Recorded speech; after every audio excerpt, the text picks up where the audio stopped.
Shalom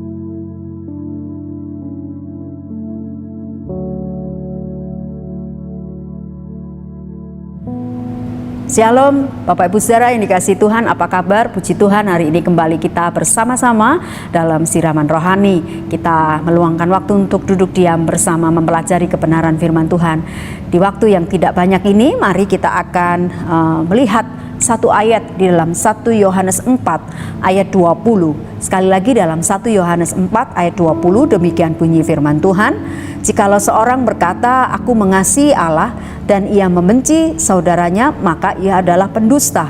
Karena barang siapa tidak mengasihi saudaranya yang dilihatnya, tidak mungkin mengasihi Allah yang tidak dilihatnya. Bapak Ibu Saudara yang dikasihi Tuhan, saya mau bicara tentang sebuah bukti dari sebuah kasih.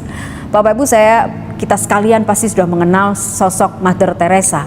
Ketika dia ada di dalam dunia ini, dalam seluruh hidupnya, hampir dihabiskannya untuk merawat orang-orang sakit kusta di jalanan di daerah Kalkuta, India.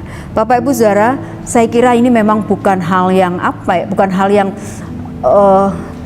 mudah untuk bisa dikerjakan, mengingat begitu banyaknya mereka yang menderita karena hal ini. Saya seringkali melihat ada satu orang mahasiswa Indonesia yang kuliah di India, dan dia juga dalam video blognya dia berusaha menceritakan bagaimana kehidupan dia sebagai seorang mahasiswa di tengah-tengah kota besar, khususnya ketika dia belajar di New Delhi, India. Dan dia memperlihatkan sudut-sudut kota, memperlihatkan bagaimana kehidupan orang-orang yang tidak punya rumah atau homeless, dan mereka terpaksa tidur di pinggir jalan dengan fasilitas yang tentunya seadanya, namanya juga di pinggir jalan, Bapak Ibu Saudara. Dan saya bisa memahami bagaimana hati dari Mother Teresa, karena ketika saya melihat video blog dari mahasiswa tersebut, saya bisa merasakan betapa sulitnya jadi mereka yang hidup homeless itu. Mereka tidak punya fasilitas, kalau dingin pasti kedinginan, kalau panas juga pasti kepanasan, dan kemudian mereka tidur di pinggir jalan raya, dan dia kadang tidak sendiri, bersama dengan keluarganya dan lain sebagainya. Pasti mereka rentan terhadap sakit penyakit, dan mereka adalah orang-orang yang pasti secara struktur kemasyarakatan mereka menjadi orang yang diabaikan gitu ya. Mungkin kalau bicara golongan paling bawah begitu, sehingga kadang terabaikan. Maka saya memahami betul bagaimana Mother Teresa kemudian terpanggil hatinya melihat bagaimana mereka yang ada di jalanan itu, kalau dalam keadaan sehat mungkin tidak masalah, tapi seringkali bukankah Mother Teresa menjumpai mereka dalam keadaan sakit kusta dan lain sebagainya, dengan berbagai macam penyakit, dan hatinya tergerak untuk hal itu. Bapak Ibu yang dikasihi Tuhan, saya jadi paham bahwa memang sebuah kasih itu harus diiringi dengan bukti nyata, yaitu sebuah tindakan. Seringkali saya juga diperhadapkan pada situasi seperti itu, ketika saya dengan mudah bicara tentang kasih, tapi ketika diperhadapkan pada situasi yang menuntut saya melakukan implementasi atau bukti nyata dari sebuah kasih, ternyata memang tidak mudah. Punya hati yang mengasihi sungguh-sungguh, yang kemudian akhirnya mau berbagi dan rela memberikan apa yang kita punya, dan kemudian mau berbagi itu kepada orang lain, itu dibutuhkan memang sebuah pengorbanan. Dan ada banyak hal kadang yang memang harus kita korbankan. Kadang seringkali kita sudah melakukan apa yang kita lakukan pun orang belum tentu bisa menerima itu, begitu ya, sebagai bukti kasih. Pengen gitu kita membuktikan kepada banyak orang tentang kasih dan sayang kita, tapi kadang orang juga bisa jadi salah tangkap. Tapi Bapak Ibu Saudara yang dikasihi Tuhan, kasih atau cinta kepada banyak orang dalam wujud kita berbagi dan lain sebagainya, itu adalah identitas kita sebagai orang percaya. Kita ini identik dengan kasih, Bapak Ibu Saudara ya. Jadi jangan hanya terpatok hanya kepada banyaknya pelayanan yang kita bisa kerjakan, terus bagus yang kita berdoa, cara kita berdoa, terus seberapa banyak Alkitab yang sudah kita baca, ayat-ayat yang kita hafal, atau betapa rajinnya kita beribadah dalam semua perjumpaan-perjumpaan ibadah, tapi kemudian akan menjadi sia-sia ketika dalam wujud nyatanya kita tidak menunjukkan kasih itu kepada sesama.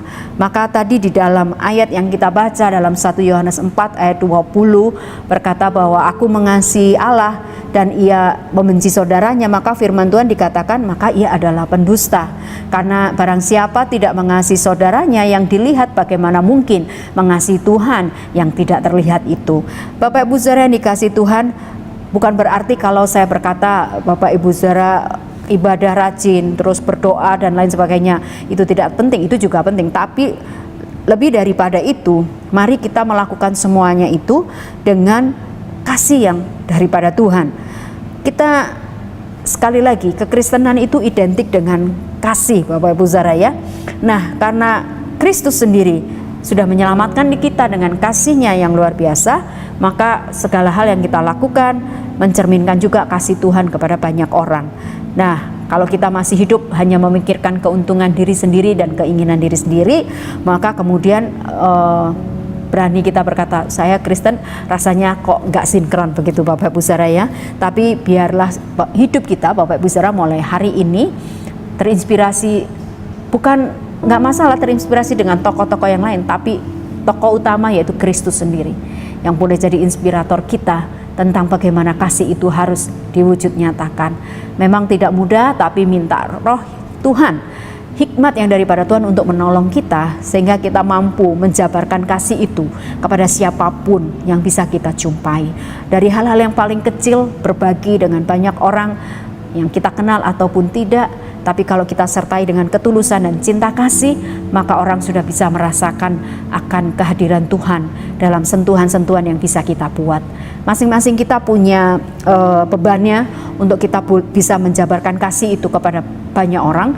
Mintalah kepada Tuhan, Bapak Ibu Saudara, bagian saya yang seperti apa Tuhan, untuk bisa berbagi kepada banyak orang.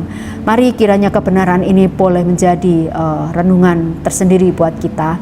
Mari jabarkan kasih itu kepada banyak orang di sekelilingmu. Tuhan Yesus memberkati kita semua. Mari kita berdoa. Bapa, terima kasih Engkau sudah menolong kami siang ini atau saat ini, jam ini, dimanapun kami sedang mendengarkan siraman rohani ini. Pakai segala kebenaran firman yang jauh daripada sempurna ini untuk boleh menolong kami. Terima kasih Tuhan. Sekarang kami serahkan seluruh hidup kami. Mari Tuhan, apa yang menjadi bagian kami untuk bisa kami jabarkan sebagai wujud kasih kepada banyak orang, berilah kami hikmat ya Tuhan. Terima kasih untuk kebenaran ini, dalam nama Tuhan Yesus kami berdoa. Amin.